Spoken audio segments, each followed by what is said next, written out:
Kembali lagi di Apa Kabar Indonesia Pagi, pemirsa. Kami akan ajak Anda melihat seperti apa sih sebetulnya kondisi yang tadi kami perbincangkan. Saya, Maria Segaf, dan juga Kamarati Kusuma yang berada di lokasi. Nah, ini kita hadirkan nih visualnya. Di mana memang cukup mengganggu mata kita, atau mungkin juga bisa juga mungkin perasaan kita juga sebagai warga ibu kota, begitu. Yang, kok sebegitu tidak terkoordinirnya sampah-sampah ini, yang kemudian menjadi perhatian, saya mau mengatakan perhatian publik, tapi kalau gambar sudah diupload ke media sosial, apalagi bicara soal ibu kota sebuah negara, berarti udah perhatian dunia juga bisa dong ya berarti ya? Iya, betul sekali. Karena ini sampai benteng laut Jakarta yang tidak hanya kemudian menjadi seharusnya menjadi benteng laut, tapi nampaknya benteng sampah begitu ya kita bisa katakan. Gambarnya cukup jelas Anda lihat, ratusan bahkan hingga ribuan ton sampah yang mayoritas merupakan sampah plastik ini terlihat menumpuk mulai dari dasar hingga ke permukaan laut di sekitar kawasan hutan mangrove Kali Adem Penjaringan Jakarta Utara. Ya. Tentu mengganggu penglihatan kita, betul. Kemudian juga ya perasaan kita sebagai warga negara gitu ya kan, malu gitu. Warga negara. Nah, apa sebenarnya dampaknya juga? Mengapa hal ini bisa terjadi? Rekan kami Kamarati Kusuma akan melakukan secara langsung untuk Anda pagi ini di lokasi. Rati. Ya, Maria Segaf, Arif Adil, benar sekali saat ini saya sedang berada di dermaga Kali Adem, tepatnya di kawasan pesisir mangrove di Muara Angke, Penjaringan, Jakarta Utara. Kalau Anda bisa melihat, kita gambarkan sedikit. Berada tepat di samping saya, ini banyaknya ratusan, bahkan ribuan sampah yang berada di sini. Kurang lebih ini berada di 1 kilometer dari ujung sampai ujung di pesisir mangrove di Muara Angke, Penjaringan, Jakarta Utara, yang juga sudah memenuhi. Tidak hanya memenuhi di sekitar, Anda melihat itu ada sampah, di belakangnya adalah kawasan hutan mangrove, yang dimana air di sekitar sini warnanya sudah berubah. Tidak jadi jernih lagi, bahkan ini sudah warnanya kehijauan dan juga sudah hitam agak pekat, pemirsa. Nah, kalau kita berbicara mengenai kondisi ini, ternyata memang ini sudah terjadi beberapa tahun, kondisi sampah yang menumpuk di sini, yang memang sampah ini didominasi oleh sampah plastik, kemudian sampah rumah tangga, dan juga terlihat sampah-sampah kayu di sini. Kita akan langsung berbincang, pemirsa, dengan sudah ada Pak Waria, ini RT 06 Muara Angke ya Pak ya? Ya, ini boleh sambil dipegang Pak Waria biar ada suaranya. Pak Waria, ini kondisinya sudah berapa lama kayak gini Pak? Untuk ya, ini segini aja nih. Yang ada di sini sebenarnya udah lama karena sampah yang ada di sini sampah yang tadinya terendap dari lautan, terus ketika ada air pasang gelombang besar, maka sampah itu akan terbawa lagi kembali ke daratan di situ. Oke. Kalau saya boleh gambarkan sedikit kepada pemirsa, kalau pemirsa bisa melihat di sebelah kanan saya, ini banyak sekali kapal-kapal nelayan yang memang biasanya dipergunakan untuk nelayan ini melaut kurang lebih 3 bulan begitu. Dalam arti ini dermaganya masih cukup aktif dipergunakan. Bahkan di belakang saya tepat itu juga ada tulisan kawasan hutan mangrove Ecomarine Tourism, di mana ini juga sebenarnya bisa dipergunakan untuk aktivitas tourism dan juga aktivitas dari hutan mangrove sendiri. Tapi kondisinya di sisi lain, di sebelah kanan ini cukup panjang sekali barisan atau tumpukan sampah yang ada di sini.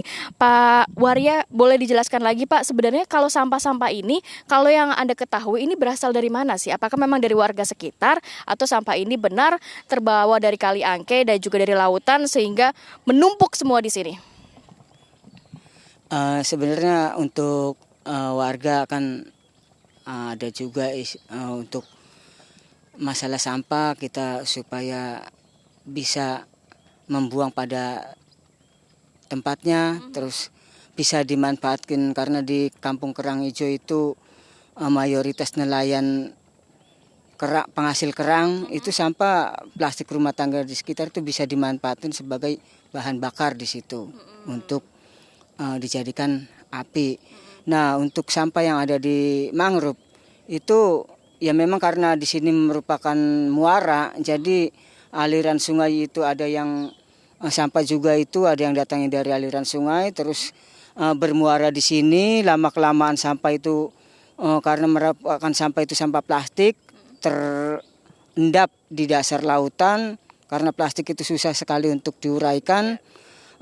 Pada saat sudah terendap oleh lumpur gitu, ketika air pasang, ombak besar, maka sampah itu muncul lagi kembali ke daratan di situ. Ini sudah ada belum Pak, sejauh ini kan sudah bertahun-tahun dirasakan oleh warga sekitar begitu ya. Khawatirnya tidak hanya juga memang pemandangan yang tidak sedap, tapi juga takutnya kesehatan masyarakat juga begitu ya. Sudah ada langkah pembersihan belum sih? Kan lumayan panjang Pak, 1 kilometer begitu dari pemerintah atau pihak-pihak lainnya gitu untuk membersihkan sampah-sampah di sini. Sebenarnya di sini sudah melakukan segala beberapa upaya bakti lingkungan. Kemarin dari TNI Angkatan Laut juga sudah pernah ke sini melakukan kegiatan bersih-bersih. Belum lama lagi kemarin juga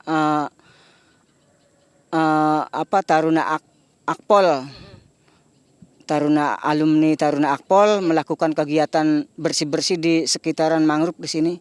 Belum lama ini di situ juga melakukan kegiatan penanaman mangrove. Jadi udah sebenarnya ini kondisinya sudah lebih baik dibandingkan sebelumnya. Iya, di sini sudah melakukan kegiatan kebersihan lingkungan bersama yang lain.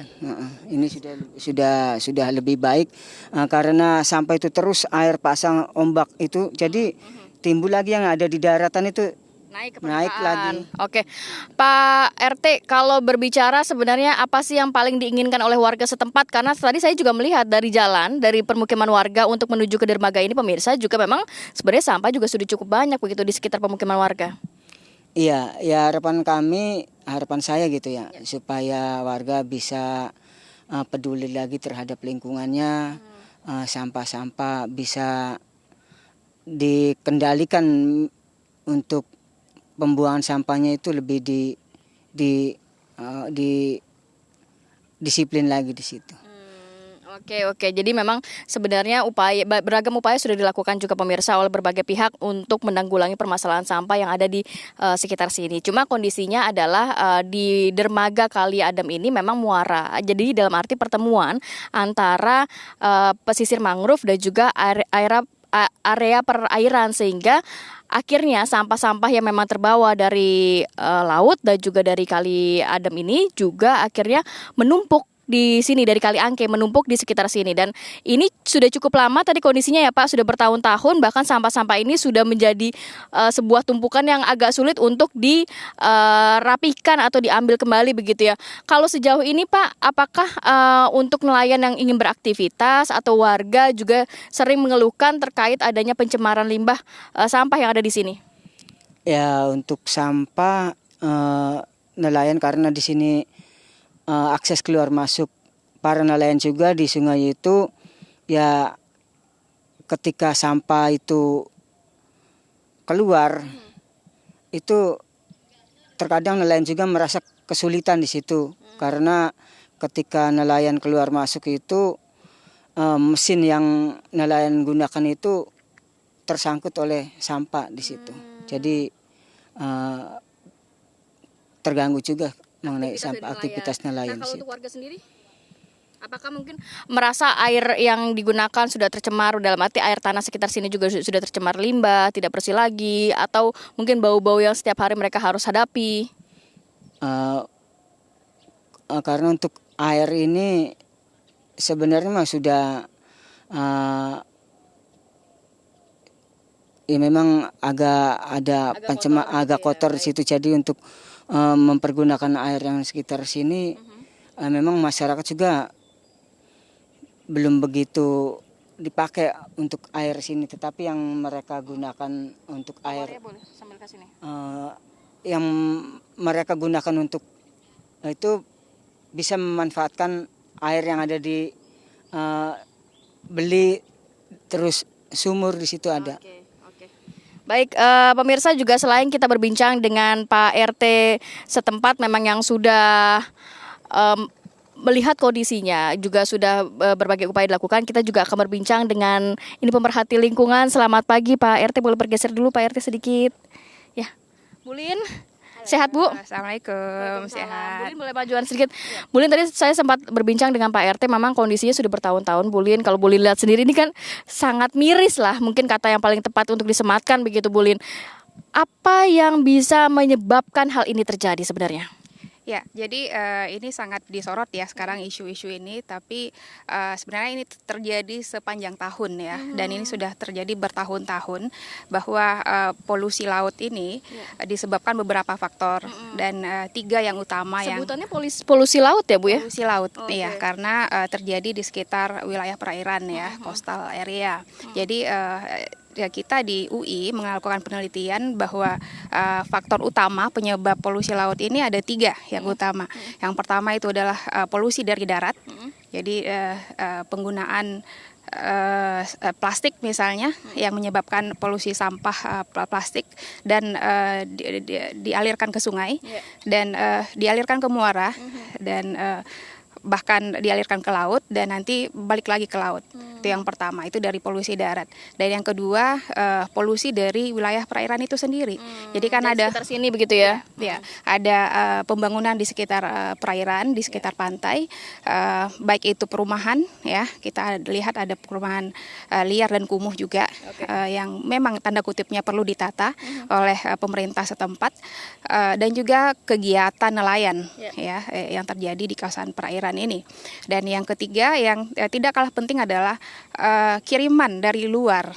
Jadi karena laut ini adalah satu kesatuan, bukan hanya Jakarta dan sekitarnya, tapi juga seluruh Indonesia dan negara lain di dunia. Jadi polusi laut ini bisa jadi kiriman dari negara-negara lain. Baik, Bu Lin, nanti kita akan juga membahas sebenarnya apa upaya yang bisa ditangani dan juga berdampak terhadap masyarakat sekitar. Tapi kita akan bahas lagi di sesi berikutnya. Tetap bersama kami di Apa Kabar Indonesia, Pak.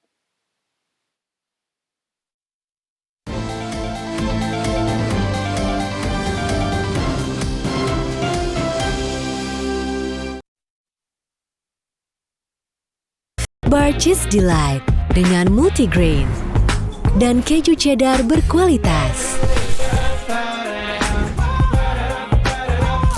Fit Bar, delicious multigrain bar. Sekarang badan gampang pegal dan lelah. Itu bisa jadi masalah di otot, tulang, dan jantung. Minum Entrasol dengan ekstrak buah zaitun bantu jaga kesehatan otot, tulang, dan jantung. Jadi bisa tetap aktif. Entrasol. Seminggu banyak kerjaan, bikin pegel badan-badan. Waktunya GPU. Gosok, pijat, urut. Happy kan? Yahoo! Baru, kini pasta favoritmu hadir dengan ekstra topping. Makin banyak pilihan pastanya. Siap mencoba? Baru juga isi perut, udah kosong lagi.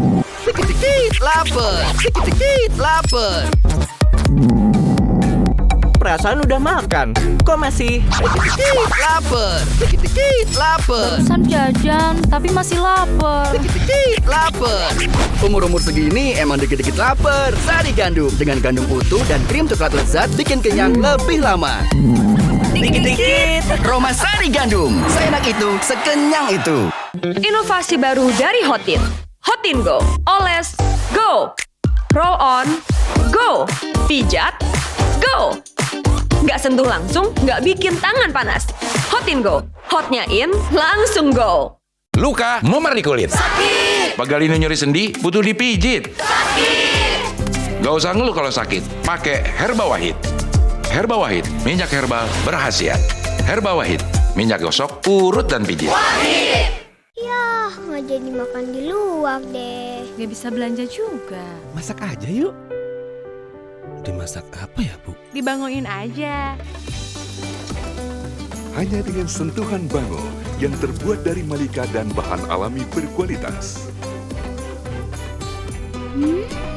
Jadikan masakan sederhana lebih istimewa. Gimana? Nambah dong, Bu. Karena rasa tak pernah bohong. Jalan yuk!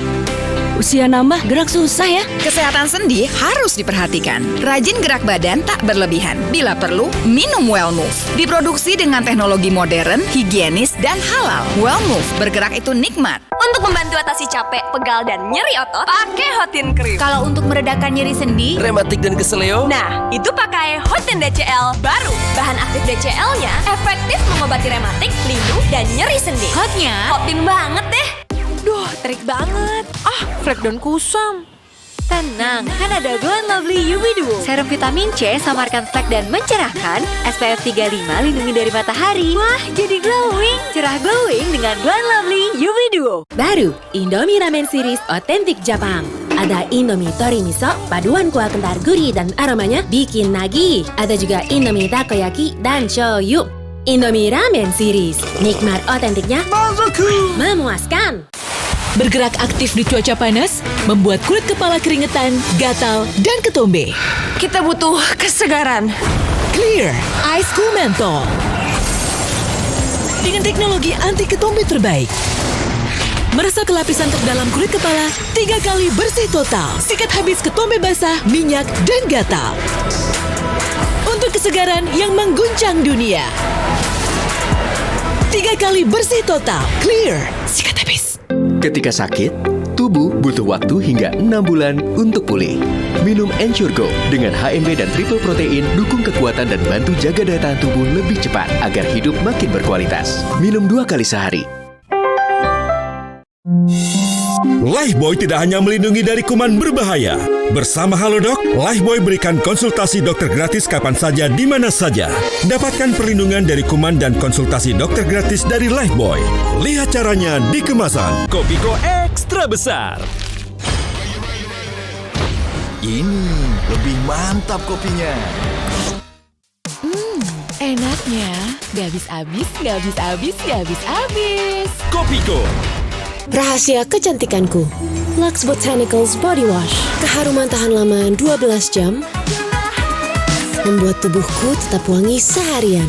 Kekuatan wangi 12 jam, kekuatanku. Lux Botanicals Body Wash. Seminggu banyak kerjaan, bikin pegel badan-badan. Waktunya GPU. Gosok, pijat, urut. Balik happy kan? Plastik di mana-mana. Aku bermimpi alam kita bisa bersih lagi. Walau pakaian terkena noda dan bakteri, nggak masalah. Rinso efektif hilangkan noda dan bakteri. Rinso anti noda, anti bakteri.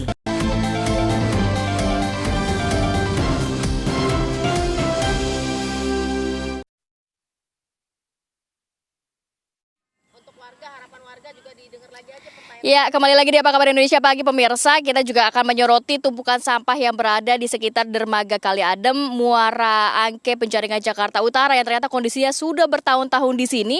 Sudah banyak upaya juga dilakukan untuk menghilangkan sampah-sampah di sini, tapi kok masih menjadi PR atau momok berat begitu ya. Tadi Bu Lin Yola sudah menjelaskan, pemerhati perkotaan sudah menjelaskan bahwa ada beberapa faktor yang menyebabkan hal ini terjadi ya. Polusi darat, kemudian polusi dari pesisir, dan juga satu lagi tadi dari laut itu sendiri.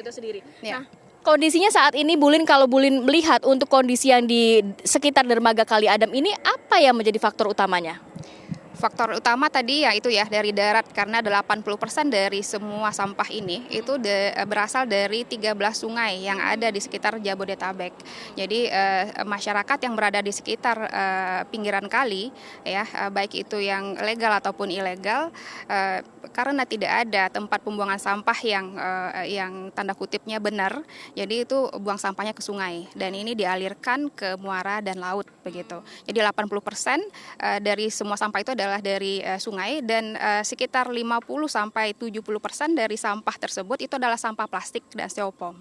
Begitu. Nah, ini dapat dilihat bahwa dari lifestyle masyarakat yang masih banyak menggunakan sampah plastik ya, menggunakan plastik terutama dari makanan dan minuman. Ini merupakan satu momok bagi kita semua bahwa lifestyle yang harus diperhatikan ya, dan kebijakan dari pemerintah juga itu harus diperkuat untuk mengatasi masalah ini begitu. Bu Linila, tadi dikatakan bahwa sebenarnya ini kan behavior dari masyarakat sendiri yang membuang sampah tidak pada tempatnya. Ibaratnya sudah di hulunya sudah diketahui Bu Bu, dari masyarakat sekitar 13 sungai yang memang biasa membuang sampah ke sungai dan akhirnya berbuntut panjang seperti saat ini. Apa langkah yang mungkin bisa dilakukan kalau melihat ini kan sebenarnya hilirnya Bu, ujungnya kan, bahkan di sini pun sudah dibenahi berkali-kali tapi tetap masih ada tumpukan sampah yang sampai dengan 1 kilometer Ibu. Iya, jadi tadi itu ya perbaikan untuk lifestyle masyarakat, gaya hidup masyarakat, bahwa kesadaran dalam mengelola sampah, pembuangan sampah dan lain-lain itu perlu diperbaiki. Di samping itu perlu penataan dari kawasan permukiman di sekitar bantaran sungai itu juga sangat perlu ditegaskan oleh pemerintah karena ini faktor utamanya ya, faktor utama yang pembuang sampah ke sungai ini gitu. Di samping itu kebijakan dalam pembatasan penggunaan plastik ya dan styrofoam, terutama bagi limbah makanan dan minuman ini perlu dipertegas dan diperkuat lagi, walaupun sekarang kita sudah lihat di Jakarta sudah ada kebijakan untuk menggunakan tas daur ulang, tas belanja daur ulang dan lain-lain, tetapi sudah meminimalisir penggunaan plastik gitu ya. Iya, dan tapi tetap saja kita masih belum bisa move on ya dari penggunaan plastik seperti plastik makanan dan minuman, saset ya, seperti sampo dan lain-lain begitu. Nah, ini perlu dipikirkan ulang oleh pemerintah ya untuk membatasi ini. Jadi ada dua hal yang sangat penting di sini dari atas ya, dari top down, dari kebijakan pemerintah dan juga dari bottom up. Jadi kesadaran dari masyarakat itu sendiri yang perlu menyadari bahwa lingkungan itu penting begitu. Kalau tidak kita semua yang merasakan akibatnya. Nah, dari berbagai pihak yang juga harus memang fokus untuk menangani hal ini ya. Tapi kalau berbicara mengenai kondisi ini salah satunya hanya di pesisir mangrove di penjaringan Jakarta Utara. Salah satu saja Bu. Berarti nantinya ini seperti bom waktu ya. Dalam arti hampir semua pesisir bisa jadi kondisinya akan seperti ini nantinya. Kalau tidak ditangani secara serius. Semakin tinggi tingkat pembangunan kota, ini juga akan menyebabkan dampak yang tinggi terhadap penghasilan limbah sampah ya, baik itu dari darat dan mengalir ke laut begitu. Nah, saya rasa ini sangat-sangat kita perlukan ini lagi ya, penekanan lagi untuk kebijakan dan juga teknologi tadi ya, teknologi baik itu dari pemerintah tapi juga swasta untuk meningkatkan teknologi bagaimana caranya kalaupun terpaksa tanda kutipnya pembuatan saset plastik styrofoam itu adalah menggunakan teknologi yang menghasilkan produk yang bisa didaur ulang ya, atau cepat terurai ya di tanah atau di air begitu. Nah, apakah ini akan terjadi ke depannya di sekitaran pesisir Jakarta dan kota-kota lain di Indonesia? Iya, itu akan terjadi. Tapi kita positif ya, kita berharap ya. Iya. Bu Liniola, tapi kalau melihat ini kan juga ternyata juga masih banyak warga yang berada di sekitar sini. Bahkan juga para nelayan juga kalau mau melaut berbulan-bulan melalui dermaga Kali Adem juga. Apakah ini nantinya akan berdampak terhadap ekosistem? Kita melihat ada mangrove di situ, kemudian juga masih ada warga di sini. Tentu saja iya ya. Jadi lingkungan, ekosistem perairan, laut, pesisir ya, dan juga daratan sekitar pesisir itu sangat-sangat terdampak ya. Kita lihat dari polusi sampah ini juga terjadi mengakibatkan polusi udara ya.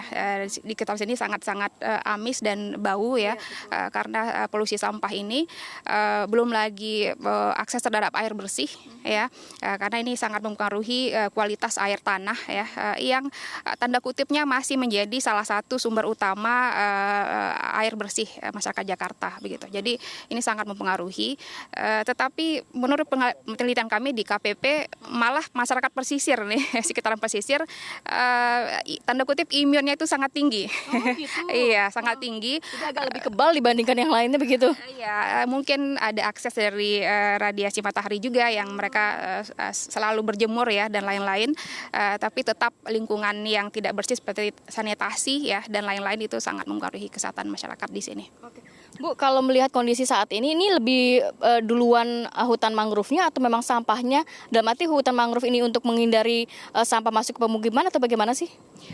Secara natural ya, secara alamiah mangrove itu sudah ada ya di kawasan pesisir, tetapi kita tambah lagi untuk mengurangi abrasi pantai begitu. Sedangkan sampah itu sudah terjadi sejak adanya pembangunan kota. Ya, karena sampah ini kan dari tadi ya polusi darat, jadi dialirkan ke sungai dan mengalir ke muara. Jadi dua-duanya sudah ada dari dulu. Oke. Ya. Saya mau bertanya lagi ke Pak Warya, boleh bersama kami lagi. Pak, ini kondisinya seperti ini. Dalam waktu dekat ada nggak sih penanganan yang akan dilakukan terkait sampah ini, Pak? Ya, sekarang juga sudah dapat informasi bahwa pada hari ini akan dilakukan kegiatan bersih-bersih dari lingkungan hidup.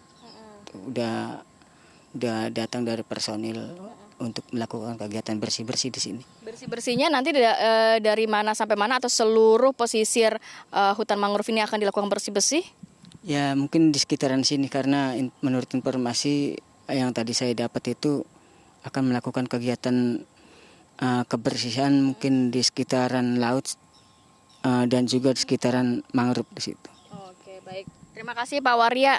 Nanti kita tunggu bersih-bersihnya. Semoga harapannya sih benar-benar bisa akan menuntaskan permasalahan sampah yang ada di sini begitu ya. Kalau Bu Lin Yola melihat apakah memang ada langkah jangka pendek? Tadi kan dikatakan ya kalau permasalahan sampah di ibu kota ini tidak dapat dihindari. Memang semakin masifnya pembangunan di DKI Jakarta akan semakin juga banyak begitu ya sampah-sampah yang dihasilkan. Nah, tadi dijelaskan dari hulu ke hilirnya. Tapi kalau untuk saran atau solusi jangka pendek ada nggak sih Bu yang sebenarnya bisa dilakukan dengan kondisi yang memang sudah sampahnya sudah menumpuk bahkan sudah menjadi satu dengan tanah begitu Bu? Ya, jangka pendek yang paling terlihat itu ya itu tadi ya usaha bersih-bersih dari baik itu warga setempat ataupun pemerintah tanda kutip ada beberapa dinas terkait ya untuk mengangkut sampah. Tapi ini tidak menjadi solusi satu-satunya yang efektif karena bagaimanapun bersih-bersih itu dilakukan sampah yang dikirim ini per harinya bisa sampai 8 sampai 10 ton per hari. 8 sampai 10 ton dikirim ke dari darat ke muara dikirim tanda kutip sampah kiriman ya. Jadi baik itu dari darat ataupun dari laut ya. Karena sampah ini tergantung juga dari siklus arus ya, arus laut, arus air yang mengakibatkan sampah itu yang tadinya diairkan dari sungai itu mengalir ke tengah laut bisa sampai kemana-mana. Tapi dan nanti kalau ada angin barat atau timur ya, muson barat atau timur di kawasan Jakarta itu akan dialirkan lagi ke pesisir, ke pantai begitu. Jadi ya akan terjadi demikian. Baik, terima kasih banyak Bu Lin Yola, pemerhati perkotaan, dan juga tadi sudah ada Pak RT, Pak Warya yang sudah bergabung dan juga memberikan informasi sangat detail. Ini kondisinya saat ini juga masih banyak tumpukan sampah yang berada di sekitar dermaga Kali Adem, Penjaringan Jakarta Utara, dan harapannya memang pembenahan ini dilakukan dari hulu ke hilir dan diharapkan tidak ada lagi permasalahan sampah yang berada di wilayah ibu kota di Jakarta, khususnya di kawasan pesisir. Saya kembalikan lagi kepada Arif Fadil dan juga Maria Assegaf. Apa kabar Indonesia Pagi akan kembali sesaat lagi, tetap bersama kami.